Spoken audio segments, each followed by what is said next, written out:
Royal Challengers Bengaluru Chennai Super కింగ్స్ని 43 runs ఓడించింది. Play of the match Tim David. ఇది వరుస నాలుగోసారి ఆర్సీబీ సిఎస్కేని ఓడించడం. 2024 ముందు వరకు చూసుకుంటే సిఎస్కే ఆర్సీబీని 21 టైమ్స్ ఓడిస్తే ఆర్సీబీ సిఎస్కేని కేవలం 10 టైమ్స్ ఓడించింది. బట్ 2024 తర్వాత సిచ్యువేషన్ మొత్తం మారిపోయింది. లాస్ట్ 4 మ్యాచెస్లో ఆర్సీబీ సిఎస్కేని కంప్లీట్గా డామినేట్ చేసింది. 4కి 4 మ్యాచెస్ కలిసి ఆ హెడ్ టు హెడ్ కౌంట్ గ్యాప్ని రెడ్యూస్ చేసి వచ్చింది. ఈ మ్యాచ్ తర్వాత ఆర్సీబీ అయితే మెంటల్గా చాలా స్ట్రాంగ్గా అనిపిస్తుంది. వీళ్ళు ఆల్మోస్ట్ ఇన్విన్సిబుల్గా కనిపిస్తున్నారు. ప్లేయర్స్ అయితే చాలా కాన్ఫిడెంట్గా ఉన్నారు అండ్ ఫ్యాన్స్ కూడా మెంటల్గా ఫిక్స్ అయిపోయారు ఈ సీజన్లో ఆర్సీబీ మళ్ళీ ట్రోఫీ గెలుస్తుందని. ఇంకా సిఎస్కే ఫ్యాన్స్ పార్ట్ ఆఫ్లో మాట్లాడితే సిఎస్కే ఫ్యాన్స్ అయితే మెంటల్గా చాలా వీక్ అయిపోయారు, ఎమోషనల్లీ డౌన్ అయిపోయారు. ఎక్కడో చిన్న హోప్ ఉండే ఈ మ్యాచ్ సిఎస్కే గెలిచి కంబ్యాక్ ఇస్తుంది, ప్లే ఆఫ్ హోప్స్ అనేవి అలైవ్ ఉంటాయని. బట్ ఎప్పుడైతే సిఎస్కే మ్యాచ్ ఓడిపోయిందో ఫ్యాన్స్ అయితే ఎమోషనల్ చాలా డౌన్ అయిపోయారు. ఎలాంటి సిచ్యువేషన్ నుంచి సిఎస్కే కంబ్యాక్ ఇవ్వడం కూడా కష్టం. 3కి 3 మ్యాచ్లు ఓడిపోయారు కాబట్టి ఏదో మిరాకిల్ జరిగితే తప్ప ఈ సీజన్లో సిఎస్కే ప్లే ఆఫ్కి క్వాలిఫై అవ్వడం కష్టమేగా. எனவே ఒకసారి మ్యాచ్ గురించి కొంచెం డీటెయిల్గా మాట్లాడుకుందాం. టాస్ కలిసి సిఎస్కే బౌలింగ్ తీసుకుంది. ఫస్ట్ బ్యాటింగ్ చేసిన ఆర్సీబీ 20 ఓవర్స్లో ఏకంగా 250 రన్స్ చేసింది. టు బీ హానెస్ట్ ఫస్ట్ 6 ఓవర్స్లో ఆర్సీబీ 51 రన్స్ చేసినప్పుడు నేను అనుకున్నా ఓకే ఇది మరీ హై స్కోరింగ్ గేమ్లా లేదు, మహా అయితే 210 220 కొడతారేమో 250 ప్లస్ బోర్ అని. But I was completely wrong. Next 14 ఓవర్స్లో ఆర్సీబీ 190 రన్స్ చేసింది.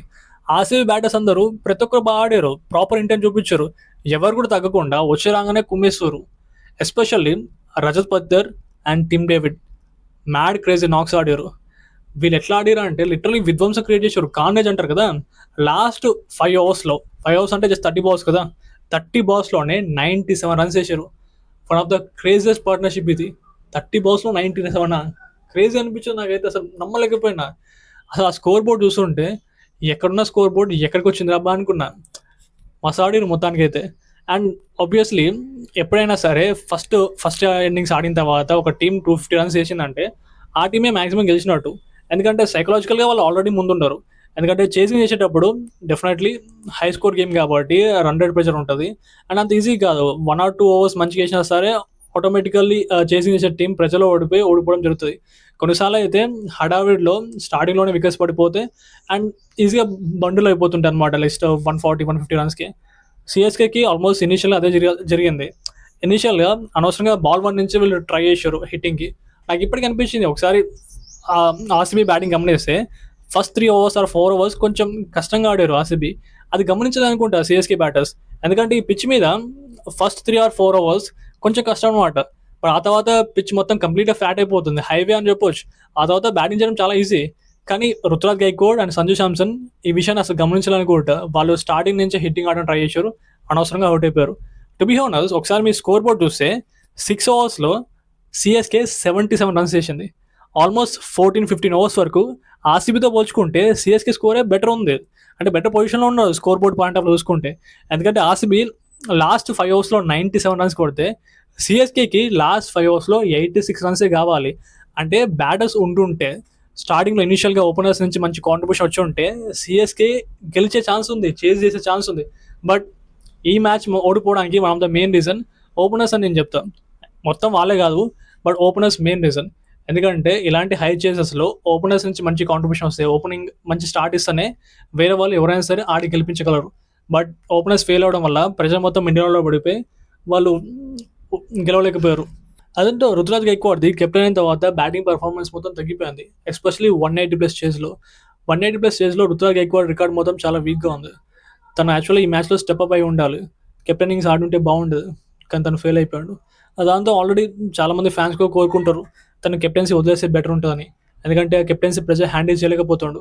ఈవెన్ బౌలింగ్ వేయించేటప్పుడు కూడా చాలా కొన్ని మిస్టేక్స్ చేసినట్టు అనిపించింది. ఇప్పుడు 10 ఓవర్స్ వరకు బాగానే బౌలింగ్ చేంజెస్ అన్ని మంచిగా చేసిండు, ఓకే ప్రాపర్ ట్రాక్లో ఉంది సిఎస్కే.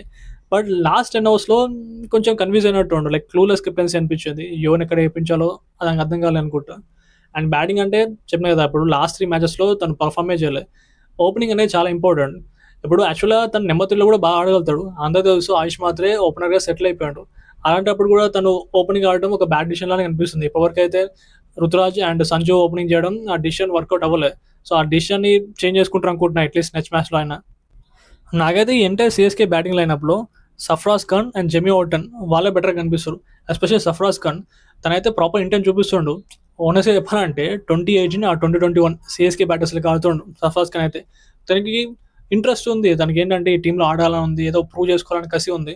అది మిగతా వాళ్ళకి కనిపించట్లేదు. ఆ డెస్పరేషన్ కావాలి, ఆ ఇంట్రెస్ట్ కావాలి, ఎలాగైనా సరే ఆడాలి, గెలిపించాలి, ఆ తపన అనేది ఇక వేరే బ్యాటర్స్లో పెద్ద కనిపించట్లేదు. ఈ మ్యాచ్లో సిఎస్కే తీసుకునే ఓన్లీ మేజర్ పాజిటివ్ థింగ్ ఏంటంటే 84 రన్స్కే 5 వికెట్స్ కోల్పోయిన తర్వాత కూడా సిఎస్కే 207 రన్స్ చేయడం. అదైతే ఓకే, లిటరలీ మంచిగా అనిపించింది. నేనేమనుకున్నా అంటే 84 రన్స్కే 5 వికెట్స్ పడిపోయినప్పుడు సిఎస్కే ఈజీగా 100+ రన్స్ తో ఓడిపోతుంది అనుకున్నా. బట్ అలా జరగలేదు. ప్రశాంత్ వీర్, జెమీ ఓవర్టన్ బాగానే ఆడారు. I mean especially Prashant Veer నాకు కొంచెం యంగ్స్టర్ కదా, సో ఇంప్రెసివ్ అనిపించాడు. అండ్ జెమీ ఓవర్టన్ నేను యాక్చువల్గా ఒక ఆల్రౌండర్ కదా, ఎక్కువ పర్ఫామ్ చేయాలనుకుంటే తనే బాగా ఆడుతున్నాడు. ఫస్ట్ మ్యాచ్లో కూడా తనే బాగా ఆడాడు అండ్ ఇప్పుడు కూడా మంచిగా ఆడాడు. సో తనని యాక్చువల్గా ప్లేయింగ్ లెవెల్లో సెటిల్ చేస్తాను అనుకుంటున్నా. అండ్ సిఎస్కే చేసే మరొక పెద్ద మిస్టేక్ ఏంటంటే అఖిల్ హుసేన్ని తీసుకోకపోవడం. ఇప్పటికైనా అర్థమే ఉంటుంది అఖిల్ హుసేన్ ఎంత పెద్ద మంచి ప్లేయరో. అలాగే అఖిల్ హుసేన్ తీసుకోవడం వల్ల ఇంకో మేజర్ థింగ్ ఏంటంటే తను బ్యాటింగ్ కూడా చేయగలుగుతాడు కాబట్టి బౌలింగ్తో పాటు బ్యాటింగ్ అడ్వాంటేజ్ కూడా వస్తుంది. అది మిస్ అవుతుంది అనమాట సిఎస్కేకి. కొంచెం మిడిల్ ఆర్డర్ అన్స్టేబుల్ ఉంది కాబట్టి అఖిల్ హుసేన్ తీసుకోవడం బ్యాటింగ్ అయినా బౌలింగ్ అయినా ఏ రకంగా చూసుకున్నా ఒక మంచి చాయిసే. అండ్ నాకు ఇప్పటికీ అనిపిస్తుంది యాక్చువల్గా ధోని కంప్లీట్గా దూరం నుండి మంచి పని చేసిండు. ఎందుకంటే ఒకవేళ ధోని స్టేడియంకి వచ్చినా సరే, ఏ విధంగా అయినా సరే టీంతో కనెక్షన్ కనిపించినా చాలామంది ధోనిని బ్లేమ్ చేసేవాళ్ళు ఈ టీం లాస్కి.